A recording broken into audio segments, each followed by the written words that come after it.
something else. Or something like that. Christ the King Sunday, the Old Testament reading comes from Daniel chapter 7. You can find this on page 945 in your Pew Bible.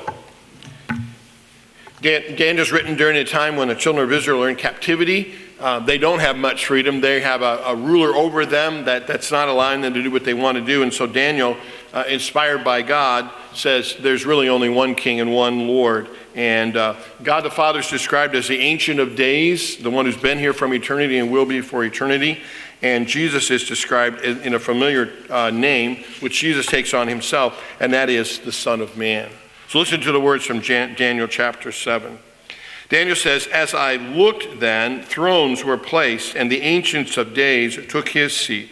His clothing was white as snow, and the hair of his head like pure wool. His throne was fiery flames, its wheels were burning fire. A stream of fire issued and came out from before him. 1,000 thousands served him, and 10,000 times 10,000 stood before him. The court sat in judgment, and the books were open.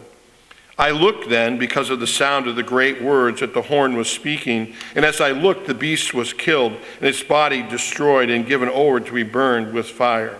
As for the rest of the beasts, their dominion was taken away, but their lives were prolonged for a season and a time, a limited time. I saw in the night visions, and behold, with the clouds of heaven there came one like a son of man.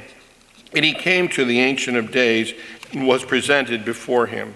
And to him was given dominion and glory and a kingdom, that all peoples, nations, and languages should serve him. His dominion is an everlasting dominion which shall not pass away, and his kingdom one that shall not be destroyed." And this is the word of the Lord. Thanks be to God.